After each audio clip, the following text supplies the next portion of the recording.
फैज उल Quran Barde plot खामगावचा 11वा वार्षिक बक्षीस वितरण आणि दस्तारबंदी पगडी रस्म कार्यक्रम 2 मे 2025 रोजी मगरिबची नमाज नंतर मौलाना सय्यद महमूद अली यांच्या अध्यक्षतेखाली आणि मौलाना मोहम्मद युनुस साहिब नदवी यांच्या नेतृत्वाखाली आयोजित करण्यात आले होते. मान्यवरांच्या उपस्थितीत मक्तबातील विद्यार्थ्यांना प्रमाणपत्रे आणि बक्षिसे वितरित करण्यात आले. आतापर्यंत या मक्तबातील 10 भाग्यवान विद्यार्थ्यांना पवित्र कुराण तोंडपाठ करण्याचा बहुमान मिळाला आहे, ज्यामध्ये ज्येष्ठ पत्रकार मोहम्मद फारूक यांचे पुतणे मोहम्मद यासिर मोहम्मद आसिफ यांनी संपूर्ण पवित्र कुराण तोंडपाठ करून हाफिज ए कुराण ही पदवी मिळवली. या भाग्यवान हाफिज कुराणला कार्यक्रमाचे अध्यक्ष मौलाना अलहाज सय्यद महमूद अली यांनी पगडी बांधून सनद प्रदान केली. यासोबतच हाफिज मोहम्मद यासिर यांना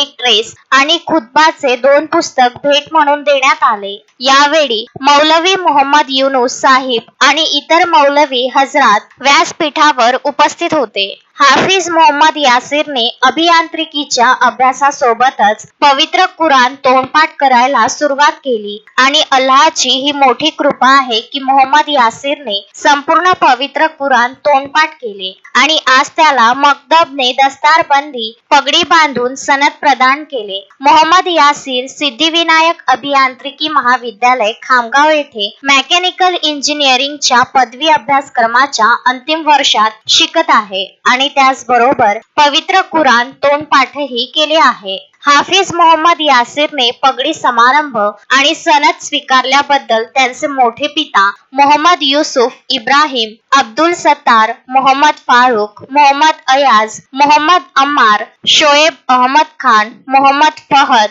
मोहम्मद मजार मोहम्मद तारिक मोहम्मद जिब्राईल आदी देखील उपस्थित होते आणि मक्तबचे शिक्षक मुफ्ती सय्यद आमिर अली इशाती साहब मुफ्ती सय्यद असलम अमानी साहब मौलाना जुबेर अमानी साहब मौलवी तौफिक मजाहिरी साहेब मौलवी यासीन इशाती साहब तसेच मक्तबचे जिम्मेदार शेख कलीमुद्दीन युनुस खान मोहम्मद बशीर अन्सारी समीउल्लाह खान आदींनी हाफिज मोहम्मद यासिरचे कौतुक करून शुभेच्छा दिल्या. मक्तबामध्ये 750 मुले मुली शिक्षण घेत आहे. मोहम्मद फारूक, विदर्भ न्यूज, खामगाव.